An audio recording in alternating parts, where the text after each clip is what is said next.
네, 지난 한 주간 삶의 현장에서 열심히 수고하시다가 하나님의 은혜를 사모하며 예배의 자리로 나오신 여러분 모두를 주님의 이름으로 축복합니다. 특별히 저희 가정이 이제 7월 1일 날 이사를 하지 않았습니까? 짐을 싸고 옮기는 거, 또 정리하는 과정 쉽지 않죠. 이사하는 건 누구나 다 어려운 일인 것 같습니다. 그럼에도 많은 우리 성도님들이 와서 짐도, 제가 한국 다녀와서 시간이 많이 없으니까 짐도 함께 싸주시고 이삿짐 날라주시고 또 짐 정리도 함께 해주셔서 빨리 끝났습니다. 제가 이제 어디 있는지 잘 찾기만 하면 될 것 같습니다. 아직 어디 있는지 잘 몰라가지고 막 헤맬 때가 많습니다. 그런데 제가 이렇게 이사를 하면서 보니까 버려야 할 물건도 왜 이렇게 많은지요.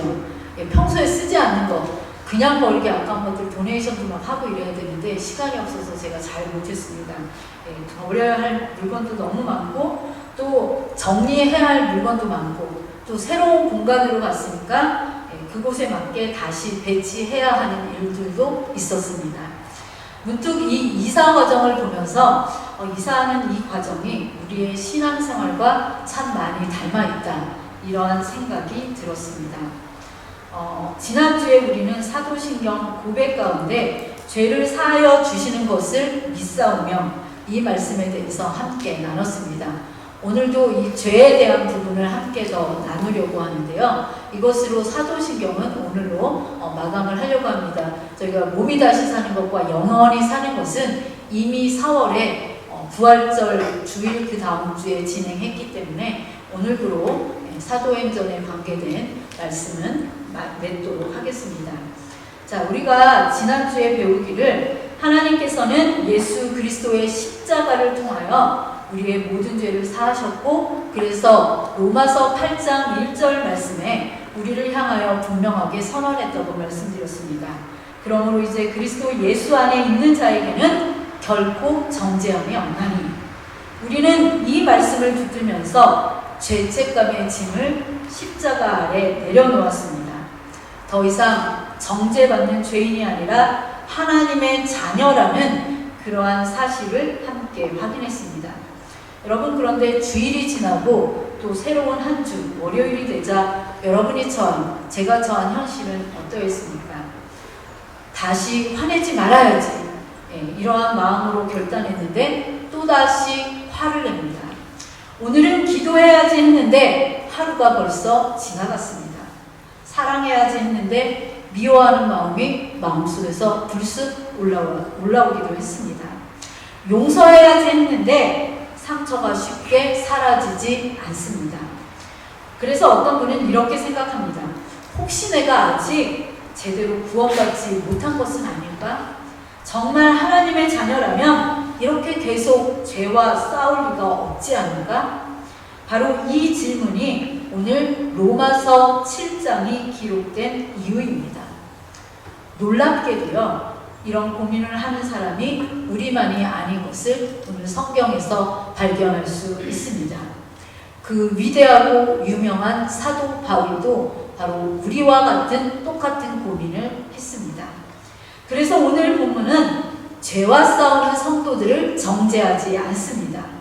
오히려 그 싸움 속에 있는 성도를 위로하며 진정한 소망이 무엇인지를 보여주고 있는 본문이 오늘의 말씀입니다.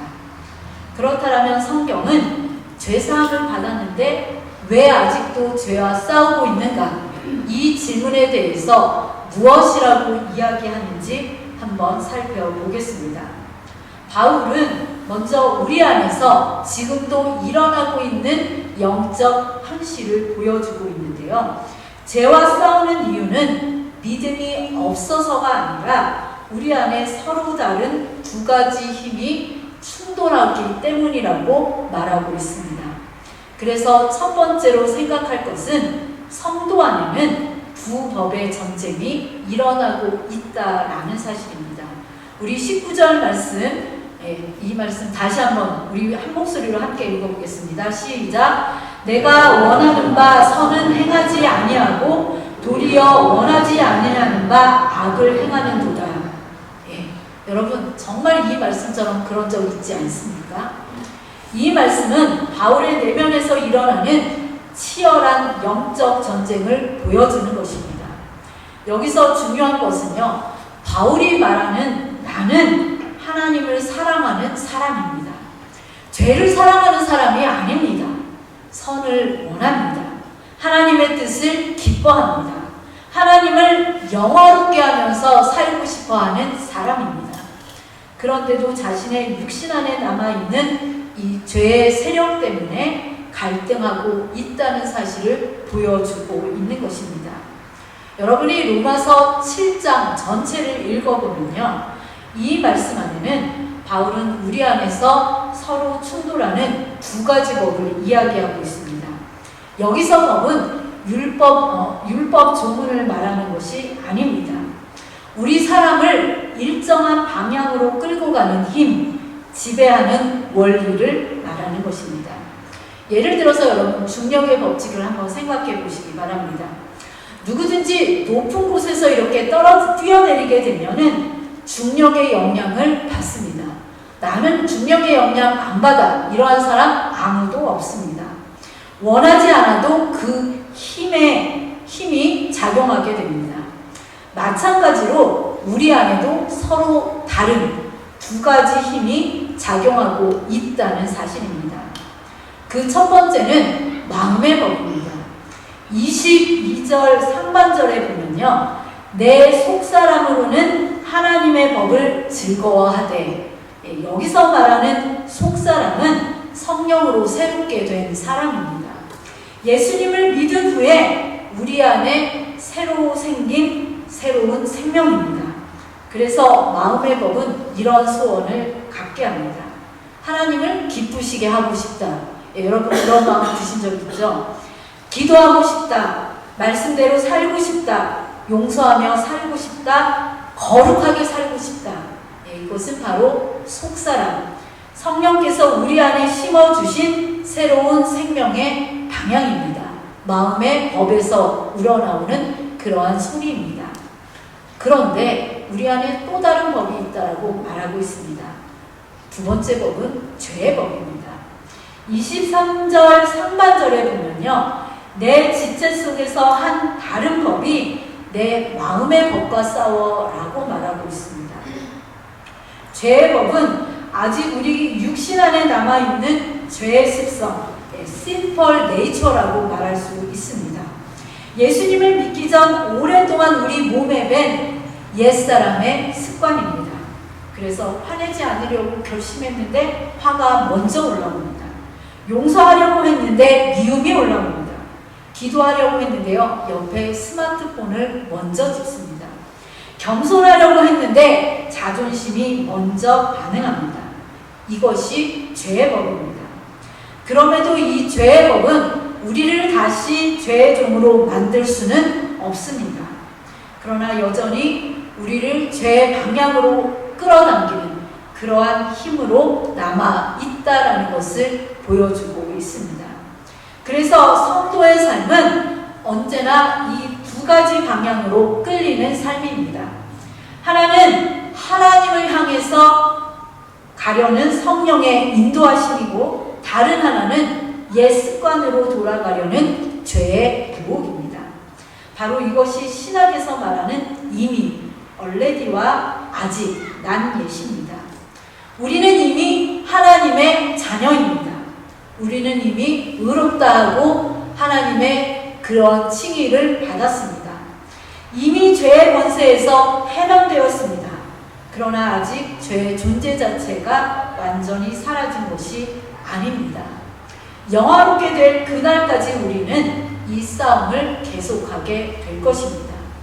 그러므로 중요한 것은 싸움이 있다라는 그 사실이 아니라 누구 편에 서서 싸우고 있는가, 이것이 중요합니다.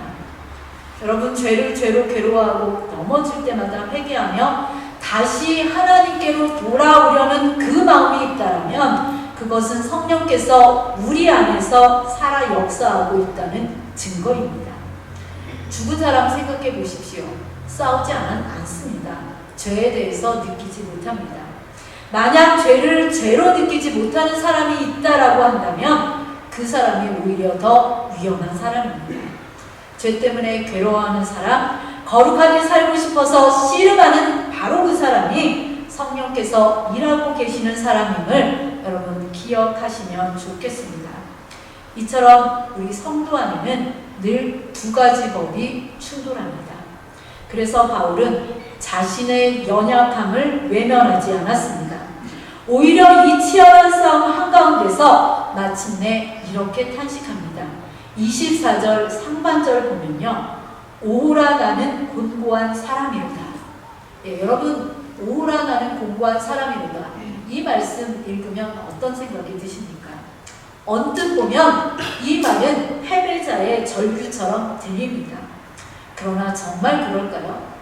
놀랍게도 이 탄식은 믿음이 무너졌다라는 고백이 아니라 오히려 신앙이 깊어지고 있다라는 증거, 다시 말해서 성도의 성장통을 보여주는 외침입니다.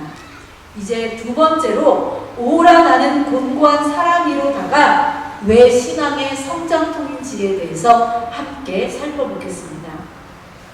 여기에 나오는 곤고한이라는 헬라어 단어는 달라이포로스라는 단어입니다. 이 달라이포로스라는 단어는요, 기분이 우울하다는 뜻이 아닙니다.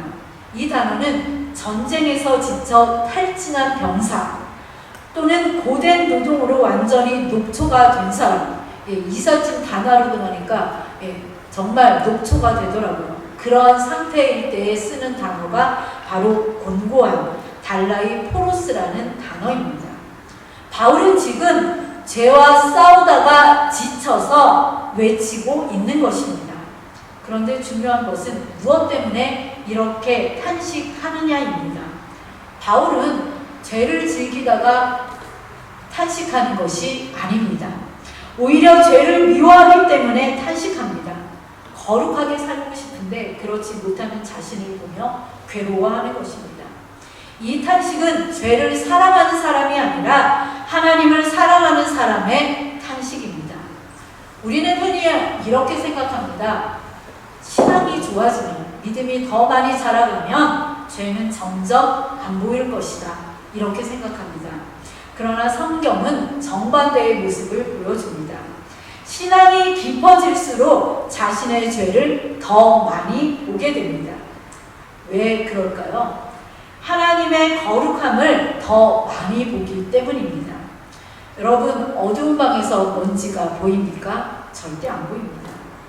그러나 아침 햇살에 창문을 비춰보면 그 창문으로 아침 햇살이 들어오기 시작하면 공기 중에 떠다니는 작은 먼지까지 다 보입니다. 빛이 강해졌기 때문에 먼지가 생긴 것이 아닙니다. 먼지는 원래부터 있었는데 빛이 비추자 그제야 보이기 시작한 것입니다. 우리도 마찬가지입니다. 하나님께 가까이 갈수록 전에는 아무렇지 않게 여겼던 말 한마디, 생각 하나, 교만한 마음, 시기하는 마음, 판단하는 마음까지도 성령님께서 보여주십니다. 아마 여러분들도 이러한 경험이 있으실 겁니다. 예전에는 화를 내고도 아무렇지 않았는데 이전에는 화를 내고 집에 들어오면 마음이 불편합니다. 예전에는 남을 험담하는 것이, 남을 뒷담화하는 것이 즐겁고 좋은 일 같았는데 이제는 그 한마디 하고 나면 성령께서 우리의 마음을 찌릅니다. 예전에는 예배에 빠져도 아무렇지 않았는데 이제는 예배에 빠지는 것이 부담이 됩니다. 예전에는 기도하지 않아도 괜찮았는데 이제는 기도하지 않으면 나의 영혼이 메말라감을 느끼게 됩니다. 무엇이 달라진 것입니까? 죄가 더 많아진 것이 아닙니다. 성령께서 우리 안에 더 민감한 마음을 주셨기 때문입니다. 이것이 바로 성장입니다. 그래서 바울은 나는 왜 이렇게 부족할까라고 절망하는 것이 아닙니다. 오히려 하나님은 이렇게 거룩하신데 나는 아직도 이렇구나 라고 하면서 자신의 한계를 정직하게 인정하는 것입니다. 이것이 바로 성숙한 신앙인의 모습입니다. 교만한 사람은 자신의 죄를 보지 못합니다. 그러나 거룩한 사람일수록 자신의 부족함을 더 크게 보게 됩니다. 그래서 위대한 하나님의 사람들은 점점 자신에 대해서 겸손하게 그렇게 이야기합니다. 여러분, 세례요한은 예수님은 흥하여야 하겠고 나는 쇠하여야 하리라 이렇게 고백했습니다. 사도 바울도 처음에는 자신을 사도다 이렇게 칭했지만 나중에는 사도 중에 가장 작은 자, 말년에는요 로마서에 기록된 대로 죄인 중에 내가 괴수라고 고백했습니다. 신앙이 후퇴해서가 아니라 하나님의 거룩함을 더 깊이 알게 되었기 때문입니다. 그러므로 사랑하는 여러분, 혹시 요즘 우리의 부족함 때문에 낙심하고 계신 분이 계십니까? 기도에도 부족한 것 같고 오랫동안 신앙생활을 했는데도 여전히 넘어지는 우리 자신 때문에 괴로우십니까? 그렇다면 너무 빨리 절망하지 마십시오. 죄 때문에 괴로워하는 그 마음 자체가 성령께서 우리 안에서 일하고 계시다는 증거입니다. 그래서 공고함은 하나님께 버림받았다라는 증거가 아니라 하나님께서 우리를 더욱 거룩하게 빚어가시는 성장의 통증, 곧 성장통임을 기억하시기 바랍니다. 그렇다면 여기서 자연스럽게 한 가지 질문이 생깁니다. 왜 하나님께서는 우리를 단번에 완전하게 변화시키지 않으실까요? 예수님을 믿는 그 순간 우리는 죄사함도 받게 하셨고 성령도 주셨다면 왜 여전히 이런 죄에서의 싸움을 계속하도록 하시는 걸까요? 이제 세 번째로 하나님께서 왜 이 싸움을 허락하시는가를 통해서 그 이유를 살펴보겠습니다. 사실 하나님께서는요 우리 모두를 단번에 완전하게 완벽하게 변화시키실 수 있는 능력이 있습니다. 그러나 하나님은 우리를 죄를 짓지 않는 사람으로 만드는 것보다 예수 그리스도를 닮아가는 사람으로 빚어가기를 원하십니다. 그래서 성화를 하루의 사건으로 만드신 것이 아니라 우리의 평생의 여정으로 허락하신 것입니다. 하나님이 죄와 싸움을 허락한 그 첫 번째 이유는 우리의 교만을 무너뜨리고 하나님의 은혜만 의지하게 하시기 위함입니다. 여러분, 우리의 본성은 어떻습니까? 하나님보다 우리 자신을 더 신뢰합니다. 그래서 우리는 쉽게 말합니다. 이번에는 정말 달라질 거야. 이번에는 절대 넘어지지 않을 거야. 내 의지만 강하면 나는 뭐든지 할 수 있어. 하지만 시간이 지나가 보면 어떻습니까? 또 넘어집니다. 또 똑같은 죄와 씨름합니다. 그때 우리는 비로소 깨닫습니다. 나는 내 힘으로는 거룩해질 수 없구나. 이 깨달음 자체는 실패가 아니라 은혜의 시작입니다. 왜냐하면 하나님께서는 우리의 능력을 키우시기보다는 우리의 의존 대상을 바꾸시기 때문입니다. 이전에는 나 자신을 의지했지만 이제는 그리스도를 의지하게 하십니다. 이전에는 내 결심을 믿었지만 이제는 하나님의 은혜를 붙들게 하십니다. 그래서 성화의 가장 큰 열매는 나는 잘한다가 아니라 주님이 아니면 저는 할 수 없습니다 라는 고백입니다. 바울도 그래서 내 은혜가 내게 족하다라는 하나님의 음성을 듣게 되었습니다. 하나님은 우리의 강함보다 우리의 겸손을 더 기뻐하시는 분이십니다. 하나님께서 죄와의 싸움을 허락하신 두 번째 이유는요, 날마다 그리스도께 더 가까이 나아가게 하기 위해서입니다.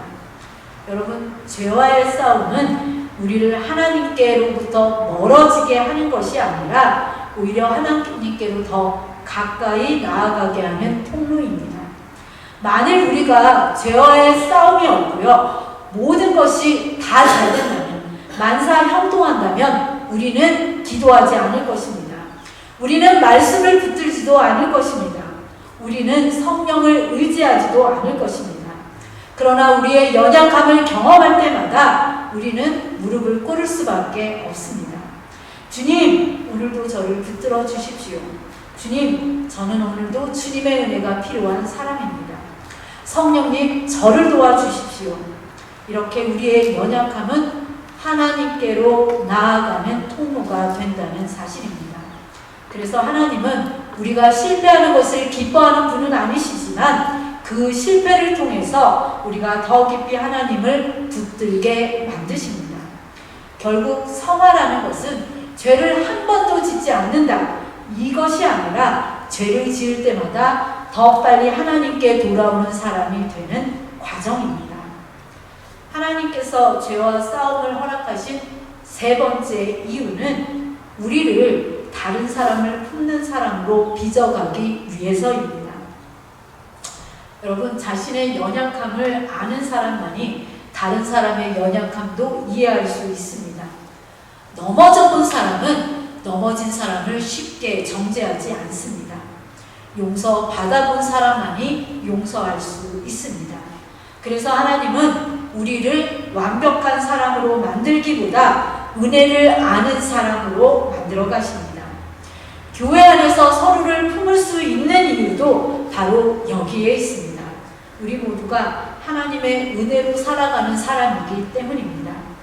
만일 하나님께서 우리를 단번에 완전하게 만드셨다면 우리는 연약한 사람을 이해하지 못했을 것입니다.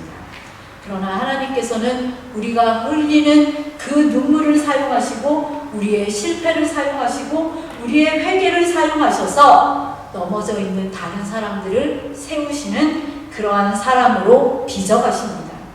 그래서 우리의 실패조차도 바로 하나님 손 안에 있으면 은혜를 세우는, 은혜를 배우게 되는 학교가 되는 것입니다. 사랑하는 여러분, 하나님은 우리의 죄를 사랑하셔서 이 싸움을 허락하는 것이 아닙니다.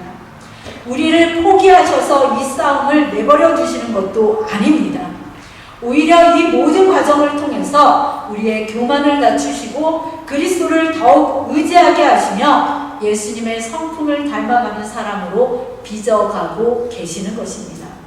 그러므로 만약 여러분이 지금 겪고 있는 씨름이 있다면 그것은 하나님께서 여러분을 떠나셨다라는 증거가 아니라 지금도 여러분을 사랑으로 다듬어 가신다는 증거임을 기억하시기 바랍니다. 그렇다면 여기서 마지막으로요, 가장 중요한 질문이 남아 있습니다. 우리는 평생 죄와 싸워야 하고 하나님은 그 싸움을 통해서 우리를 빚어가신다고 하셨습니다. 그렇다면 이 싸움의 승리는 결국 누구에게 달려 있을까요? 혹시 우리의 의지력에 달려 있을까요? 우리의 결심이 더 강해지면, 더 크게 되면 이길 수 있는 것일까요? 아닙니다. 바울은 자신의 연약함을 바라볼 때는 오후라 나는 곤고한 사람이로다 이렇게 탄식했습니다. 그러나 그 시선을 자신에게서 예수 그리스도에게로 돌리는 순간 탄식은 감사로 바뀌었습니다. 이것이 복음입니다. 우리의 소망은 우리의 강한 믿음에 있는 것이 아니라 이미 죄와 사망을 이기신 예수 그리스도께 있습니다. 그래서 이제 마지막으로 우리의 소망은 이미 승리하신 예수 그리스도께 있다는 사실을 함께 살펴보겠습니다. 바울은 24절에서요, 탄식하는 그 말씀에서 멈추지 않았습니다. 25절 상반절 말씀을 통해서 우리가 살펴보기 원하는데요. 25절 말씀은 함께 읽도록 하겠습니다. 시작.